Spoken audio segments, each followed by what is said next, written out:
आजच्या Indian express मधली बातमी आहे. साबरी नावाची एक मुस्लिम मुलगी आहे. ती केरळच्या पारंपरिक नृत्यशैलीचं म्हणजे कथकलीचं सादरीकरण करते. केरळ कला मंडलम या कला विद्यापीठात तिला प्रवेश मिळाला आणि असं करणारी ती एकमेव मुस्लिम मुलगी. तर आज दसऱ्यानिमित्त तिनं रामायणातल्या एका दृश्यावरती कथकली सादर केलं आणि म्हणजे तिनं तिचा कोड होता त्या लेखामध्ये की एकेकाळी मी हिजाब घालून मदरसामध्ये शिकायचे. आज ती 16 वर्षाची. आज ती कथकली करते आणि त्यांनी रामायणातल्या एका दृश्यावरती. मला वाटतं हीच खरी केरळ स्टोरी जी आपल्यापासून वारंवार लपवून ठेवली जाते. पण अशा काही महत्त्वाच्या गोष्टी आपल्याला पैगंबर शेखला पण सांगू शकते. गेली 17 वर्ष ते सामाजिक क्षेत्रात शिव फुले शाहू आंबेडकर चळवळीत काम करतात आणि मुस्लिम समाजात सुधारणा घडवून आणण्यासाठी काय प्रयत्न करता येतील याबद्दलचं त्यांचं काम आहे. बकरी ईदला कुर्बानी न देता ते पैसे शिक्षणासाठी वापरणं असा उपक्रम असेल किंवा संविधान मनामनात आणि उद्देशिका घराघरात असा एक असे काही उपक्रम ते वापरतात. तर त्यांचे काम करतानाचे अनुभव आता आपण ऐकूया. धन्यवाद. सर्वप्रथम राष्ट्रपिता महात्मा गांधी यांच्या जयंतीच्या सर्वांना शुभेच्छा देतो. दसरा असेल, विजयादशमी असेल, धम्मचक्र प्रवर्तन दिन असेल, या सर्वांच्या देखील आपल्या सर्वांना शुभेच्छा देतो. इब्राहिम खान सर म्हणाले की तुमचं नाव ह्याच्यामध्ये घेणार आहे बोलण्यामध्ये. मी म्हणजे ठीक आहे. त्यानंतर एका मॅडमचा फोन आला. त्या म्हणाले तुम्ही काय बोलणार आहे. मी काय बोलणार हे सांगू कसं म्हणणार. ह्या मॅडमचा फोन आला. ते म्हणलं तुम्ही काय बोलणार. म्हटलं कसं सांगू. म्हटलं काय बोलणार. म्हणजे ज्यावेळेस जे बोलायला हवं त्यावेळेस ते बोलणार आहे. असा विषय आहे. ॲक्च्युली बरेच विषय बोलण्यासारखे आहेत. सुधारणावादी क्षेत्रामध्ये काम करत असताना जे आहे आता मॅडमने सांगितलं ते मुलगी आहे. आनंद झाला ऐकून की आम्ही बुरख्याला गुलामीचं प्रतीक म्हणतो आणि बऱ्याच ठिकाणी या विषयांवर जे आहे आम्ही उघडपणे विचार आम्ही मांडत असतो. मला वाटतं त्याच्यामुळे विचारताय का काय बाबा काय बोलणार कोणाच्या तरी भावना वगैरे दुखवायच्या. कारण की बऱ्याच ठिकाणी बऱ्याच जणांच्या वेगवेगळ्या कारणामुळे भावना दुखवतात. आम्ही म्हणतो की काफिर कोणाला म्हणावं. तर या देशामध्ये संविधान जे मानत नाही ते काफिर आहे असं म्हणाल तरी भावना दुखवतात. अशा वेगवेगळ्या विषयांवर भावना दुखवत असल्यामुळे आम्ही भावना दुखवण्याची सिरीजच आमच्याकडे आहे. सध्याची जी भारताची परिस्थिती आहे त्या परिस्थितीमध्ये एकीकडे संघ विचारधारा मनोवादी विचारधारा जी आहे ती मोठा राक्षस जो आहे तो होऊन बसलेला आहे. खरं तर एकीकडे त्याच्या विरोधामध्ये लढा सुरू आहे. सुदर्शन चक्रासारखे आमचे बंधू आहेत ते त्याच्यावर काम करतात. खरंच आनंद झाला की ते म्हणाले की म्हाताऱ्या युवकांमध्ये जाऊन आम्ही काम करतोय. कारण सध्या मातंग समाजाचा शस्त्र म्हणून वापर केला जातो. दोन्ही बाजूने कसं म्हणजे एक तर त्यांना हिंदुत्ववादी विचारधारेसाठी वापर देखील करून घ्यायचा आणि समजा त्यांच्या बाबतीत काय झालं तर ॲट्रॉसिटी म्हणून देखील शस्त्र म्हणून वापर करायचा. असा दुहेरी वापर केला जातो मातंग समाजाचा. बौद्ध समाज तर गळायला लागत नाही लवकर. बाबासाहेब पळून गेले. 22 प्रतिज्ञा आले की लगेच हालचालच चालू व्हायला लागते. तशा प्रतिज्ञा म्हणा तशा गोष्टी म्हणा मातंग समाजाकडे त्या पद्धतीने सांगण्यासारखी प्रतीकं जी आहेत ती तेवढी मातंग समाज पळून न केल्यामुळं ते नुकसान झालेलं आहे. लहुजी वस्ताद साळवे असतील त्यानंतर कॉम्रेड अण्णाभाऊ साठे असतील ते ज्या पद्धतीने एक्झॅक्ट पोहोचायला पाहिजे त्या पद्धतीने ते पोहोचत नसल्यामुळे ही परिस्थिती निर्माण झालेली आहे. दुसरा जर आता समाज कुठला वापरला जात असेल तर तो धनगर समाज आहे. आता जे हे आहेत काय आपल्या अहमदनगरचं जे नाव आहे ते अहिल्यानगर केलं. त्यानंतर आता अहिल्याबाई होळकर ज्या आहेत राजमाता महाराणी अहिल्याबाई होळकर त्यांच्या पुढे आता धर्मवीर हा शब्द जो आहे तो लिहिणं चालू झालेला आहे.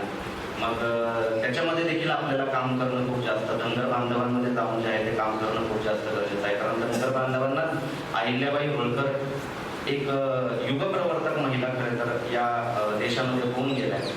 त्यांनी आपल्या कर्तृत्वावर आपल्या आयुष्यातले अनेक नातेवाईक त्यांच्या आयुष्यातले गेले तरी देखील खंबीरपणे एक स्त्री उभी राहिली. इंदोर सारखं संस्थान चालवलं हे आपण सांगितलं पाहिजे. आणि ज्या ठिकाणी मग त्या धर्मासाठीच लढला होता तर मग राघोबा पेशवा कशाला हल्ला करायला बाबा त्यांच्या इंदोर संस्थानावर गेला होता हा प्रश्न करता आता आपण निर्माण करण्याची वेळ झालेली आहे. आणि हे प्रश्न निर्माण केले की मग संघाचे लोक जे आहेत सुरुवात करतात. मुळात सांस्कृतिक विषयांपासून आपण पळालं नाही पाहिजे. आपण सांस्कृतिक विषयांपासून खूप पळतो. धर्माचा मुद्दा आला रे आला की आपण लगेच बॅकफुटवर जातो आणि त्यांना जे हवंय ते करू देतो. ऍक्च्युली आपण त्यांना जे हवंय ते करू देतो हीच त्यांना दिलेली मूकसंमती आहे. आत्ताच्या घडीला ज्या ज्या काही गोष्टी एकीकडे गुरुजीच्या नावाखाली जे आहे ते काय मनोहर भिडे सारखी व्यक्ती करत आहेत, काही ठिकाणी हिंदुत्ववादी संघटना वेगवेगळ्या पद्धतीने करत आहेत, यांच्या कुठल्याही ऍक्शनवर आपण न बोलणं हे त्यांना मूकसंमती दिल्यासारखं आहे. आता या परिस्थितीमध्ये ज्या परिस्थितीमध्ये मुस्लिम समाजाला रोजच इब्राहिमचं शिव्या घातल्या जात असतील, रोज त्यांना काहीतरी देशभक्तीचं प्रमाणपत्र मागितलं जात असेल आणि रोजच त्यांना काहीतरी काय लव जिहाद, वोट जिहाद, लँड जिहाद, त्याच्यानंतर त्यांना फ्लॅट देऊ नका, घर देऊ नका, त्यांच्याशी व्यवहार करू नका आणि काय कुठल्या तरी बाजारपेठ जिहादी मुक्त वगैरे या सगळ्या गोष्टी एका बाजूला सुरू असताना मुस्लिमांमध्ये खरे तर सुधारणावादी चळवळ चालवणं ही खूप तारेवरची कसरत आहे. या परिस्थितीमध्ये बरेच जण म्हणतात की हमीद दलवाई वगैरे यांच्याशी बरेच जण तुलना करतात. म्हणजे मी काही कोणाची तुलना करत नाही, मला ते आवडतही नाही ऍक्च्युली, कारण त्यांचं एक कार्यक्षेत्र वेगळं आहे. ते नास्तिक आयडिओलॉजीचे आहेत, मी नास्तिक आयडिओलॉजीचा नाहीये, कारण हे देखील या मंचावरून सांगणं खूप जास्त गरजेचं आहे. मी ईश्वरवादी आहे, मी रमजानचे पूर्ण रोजे ठेवतो, नमाज पठण करणारा माणूस आहे, एका ईश्वरावर विश्वास ठेवणारा माणूस आहे. मात्र हमीद दलवाईंच्या वेळेसची जी परिस्थिती होती का त्याच्यापेक्षाही बेकार परिस्थिती आहे त्याची. कारण की त्या काळामध्ये तरी मुस्लिम समाज हा परिवर्तनीय समजून घेण्यासारख्या परिस्थितीमध्ये होता, या परिस्थितीमध्ये नाहीये. आणि या परिस्थितीमध्ये आपण उपक्रम काय सांगतो, आपण सांगतो आर्थिक कुर्बानी शिक्षणासाठी, जिथून आपली सुरुवात झाली खरं तर या सगळ्या मुवमेंटमध्ये. आता आर्थिक कुर्बानी म्हणजे नक्की काय बघा, की बकरी ईदच्या वेळेस ज्याला ईद उल अझा आपण म्हणतो त्या वेळेस जे आहे ते मुस्लिम समाजामध्ये प्राण्याची कुर्बानी देण्याची प्रथा आहे.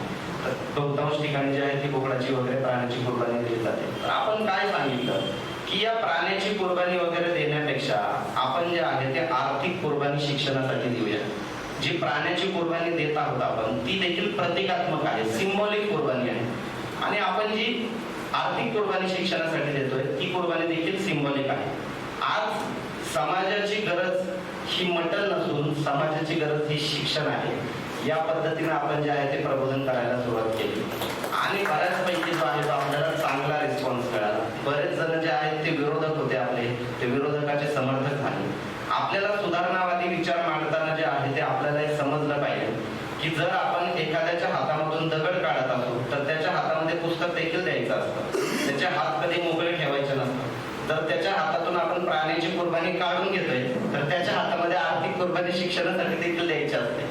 आपण काय करतो, आपला प्रॉब्लेम हा आहे की आपण नुसतं टीकाच करत बसतो आणि हे बंद झालं पाहिजे, बंद झालं पाहिजे, बंद झालं पाहिजे.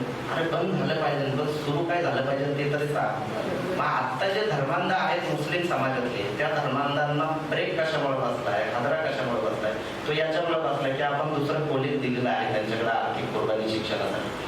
आणि ते खोली जे आहे जे आपण दिलेलं आहे, जे आर्थिक कुर्बानी शिक्षणासाठी दिलेलं आहे त्याला धार्मिक अधिष्ठान प्राप्त आहे इथपर्यंत आपण विचार मांडत आहोत. आणि ते जागतिक पातळीवर पर्यंत जात आहेत आणि जागतिक पातळीपर्यंत देखील आर्थिक कुर्बानी जी प्राण्याची कुर्बानी आहे ती कशी सिंबॉलिक आहे आणि या काळापर्यंत या आर्थिक कुर्बानी शिक्षणासाठी कशी कालसुसंगत आहे या पद्धतीनं देखील आपण मांडतो. या माध्यमातून आपण आणि याच्यासोबत आणखीन एक आपला उपक्रम असतो जकात शिक्षणासाठी. जे रमजान महिन्यामध्ये मुस्लिम समाजातून जे आहे ते जकातची रक्कम गोळा होते. 2.5% रक्कम असते जी तुमच्या एकूण खर्च आणि जी काही बचत आहे त्याच्यातून जी शिल्लक राहिलेली एकूण रक्कम आहे त्या एका सर्टन रक्कमेवर 2.5% जकात द्यावा लागतो. त्या रकमेतून देखील आपण जकात शिक्षणासाठी उपक्रम राबवला आणि सांगताना आनंद होतो की आतापर्यंत आपण साधारण 60 लाखापर्यंत रक्कम या माध्यमातून जमा केली आणि 6,000 पेक्षा जास्त विद्यार्थ्यांना आम्ही मदत केली आतापर्यंत. आणि याच्यामध्ये आम्ही कुठला समाज वगैरे काही पाहिलेला नाही. 18 पगड जाती आणि सर्व धर्मीयांना आम्ही मदत केलेली आहे. सुदर्शन चकाले सर पाहतात, माफी देखील मागतो की आम्ही भटक्या विमुक्त वगैरे जे तुम्ही सांगताय, ज्या क्षेत्रात तुम्ही काम करताय त्या क्षेत्रामध्ये आम्ही काम करत शकलो नाही. मात्र पारधी समाजाच्या काही संस्था वगैरे असतील त्या संस्थांना आम्ही मदत केलेली, जाऊन स्वतः आम्ही मदत केलेली आहे. धनगर वस्तीमध्ये पाटणमध्ये धनगर वस्तीमध्ये एक शाळा आहे जिल्हा परिषदेची, ज्या शाळेला संपूर्ण कलरिंग आणि पेंटिंग आम्ही करून दिलं. त्याही पलीकडे जाऊन गोरे खुर्द मध्ये सिंहगडच्या पायथ्याला एक शाळा आहे जिल्हा परिषदची, त्या शाळेमध्ये आम्ही सत्यशोधक विज्ञान प्रयोगशाळा सुरू करून दिली. त्या शाळेमध्ये प्रयोगशाळा नसते. तर नावं देखील आम्ही अशी देतो, तुम्ही नामांतर करा, आम्ही आमची प्रतीक स्वतः उभी करू. संपवायचे ते संपू द्या, प्रतीक आपण उभी, नव्याने प्रतीक आम्ही उभी करू. त्याही पलीकडे जाऊन उर्दू शाळा इथे पुण्यामध्ये कसबा पेठमध्ये मुबारक गर्ल्स हायस्कूल म्हणून, त्या शाळेमध्ये आम्ही जे आहे ज्ञानज्योती फातेमा शेख संगणक कक्ष या नावाची कॉम्प्युटर लॅब बनवून दिली पूर्ण याच वर्षी आहे. तर अशा पद्धतीची कामं आमची सुरू आहेत. आणि त्याही पलीकडे जाऊन ही कामं करत असताना मुस्लिम समाजामधून जे आहेत त्या महिला देखील या सुधारणावादी मुवमेंटमध्ये यायला पाहिजेत मोठ्या प्रमाणामध्ये. मला आनंद होतो की माझ्या हिंदू भगिनी किंवा इतर ज्या काही चळवळीतल्या ज्या काही भगिनी आहेत, ज्या पद्धतीचं स्वातंत्र्य अनुभवतात त्या पद्धतीचं स्वातंत्र्य खरं तर मुस्लिम महिलांनी देखील अनुभवलं पाहिजे.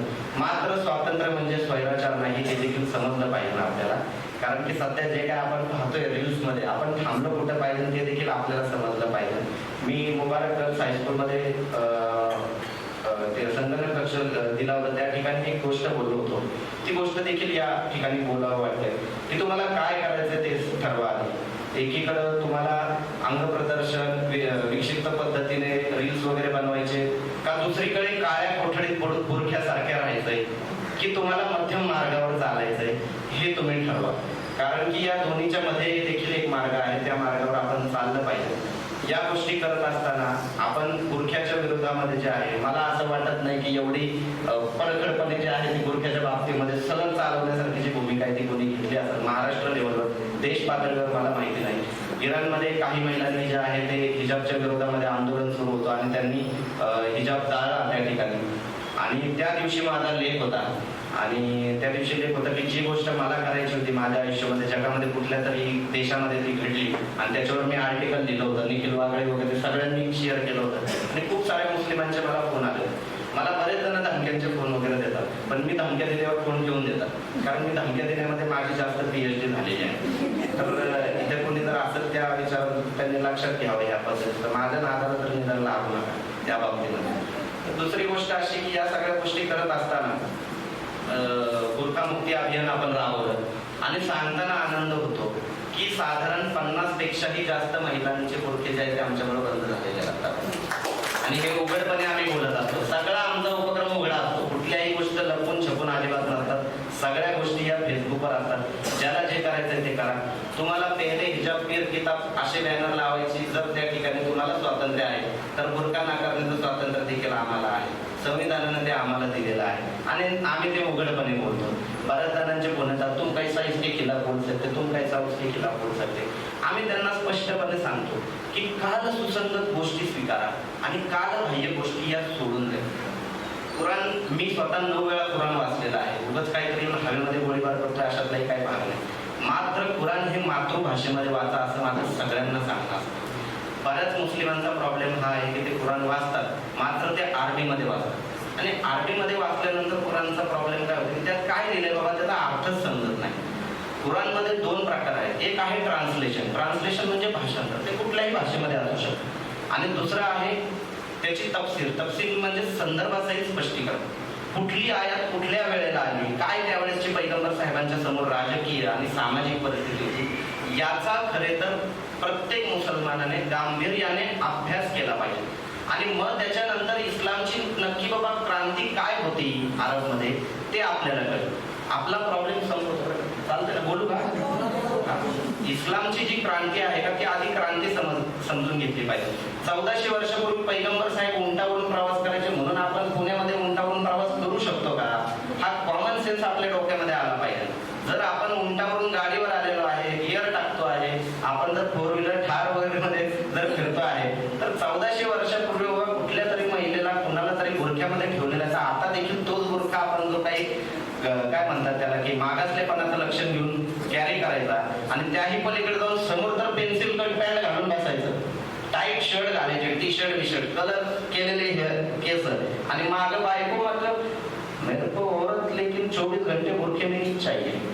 अशी विचारधारा जी आहे ती विचारधारा चालणार नाही. या पद्धतीचे विचार देखील मांडले पाहिजे. मात्र या पद्धतीचे विचार मांडत असताना मुस्लिम समाजावर देखील प्रेम आपण केलं पाहिजे. आपण त्याच समाजामध्ये बदल घडवू शकतो ज्या समाजावर आपण प्रेम करतो. आज मला 2 मुली आहेत. मला 2 मुली आहेत. माझ्या एका मुलीचं नाव आलिशा आहे आणि दुसऱ्या मुलीचं नाव आकांक्षा आहे. ठीक आहे. आता जर माझ्या मुलीला मी चिडलो, रागवलो, ठीक आहे, तिच्यामध्ये बदल व्हावा, काहीतरी चुकत असेल तर तिला जवळ घेऊन एक पापा देखील घेणं गरजेचं आहे का नाही? तसंच मुस्लिम समाजामध्ये देखील बदल घडवायचा असतो. एखादी बुक्की पाठी टाकायची असते, मात्र जवळ देखील घ्यायचं असतं, गळ्याला देखील लावायचं असतं, बदल घडवायचा. बाबा चुकतंय त्याच्यामुळे आम्ही तुम्हाला समजवतोय, या पद्धतीची भूमिका आपल्यामध्ये पाहिजे. कारण दिवस रात्र ज्या समाजाचा बहिष्कार घालण्याचा जर प्रयत्न होत असेल तर त्या ठिकाणी आपण कसं वागलं पाहिजे हे आपण ठरवणं खूप जास्त गरजेचं आहे असं मला वाटतं. आणि या सगळ्या गोष्टी करत असताना दुसरी एक गोष्ट मला आवर्जून इब्राहिम सर या ठिकाणी सांगावं वाटतं. मी बऱ्याच ठिकाणी सांगतो, आपण महानगरपालिकेमध्ये आज स्वच्छता कर्मचाऱ्यांचं तर माझं खूप जवळचं नातं आहे ऍक्च्युली.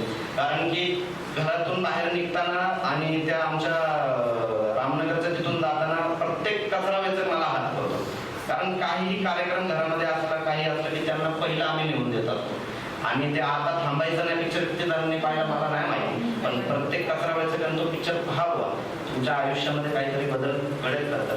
तर सांगायचा विषय असा की आपल्या तिथं पुणे महानगरपालिकेमध्ये राहणाऱ्या लोकांना ड्रेनेज तुंबणं हा कॉमन विषय, बरोबर. ड्रेनेज तुंबण्यामुळे कितीतरी नगरसेवक वगैरे होतात, चेंबर किंग होतात. तर आता एखाद्या सोसायटीमध्ये, ठीक आहे, एखाद्या ठिकाणी चेंबर तुंबला तर तुम्ही काय करता? महानगरपालिकेला फोन करून सांगता, बरोबर का, की बाबा हा चेंबर तुंबलाय, सुदर्शन भाऊ हा चेंबर तुंबलाय, तो जरा साफ करून टाका, बरोबर आहे. आता हे काय झालं की बाबा जो चेंबर तुंबलाय त्याच्याशी रिलेटेड जे लोक आहेत त्यांना येऊ द्या, त्यांना स्वच्छ करून जाऊ द्या. तुम्ही असं करता का?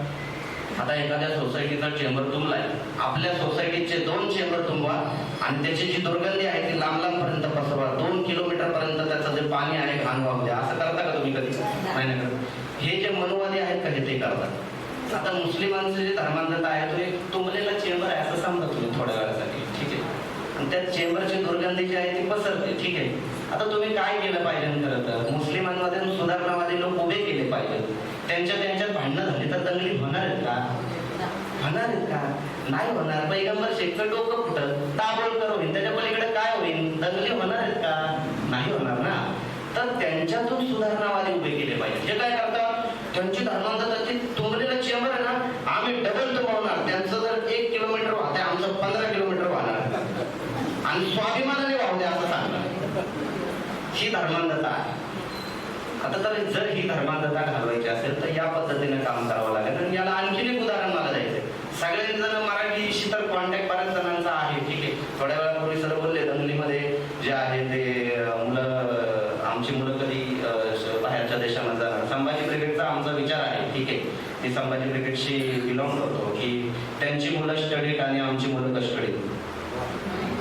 आपल्याला कस्टडीत राहायचंय ते आपल्या पोरांनी, बहुजन बांधवांनी जे आहे ते ठरवणं खूप जास्त गरजेचं आहे. आणि या धर्मांधतेवर बोलताना एक शेवटचं उदाहरण देतो आणि थांबतो की तुम्हाला ते माकडं आणि एक टोपी विकणारा माणूस माहित असेल. तो टोपी विकणारा असतो आणि तो एका झाडाखाली जातो, झाडाखाली जाऊन तो झोपतो आणि त्यानंतर त्याची जी काही पिशवी आहे ती घेऊन जातात माकडं वरती, बरोबर.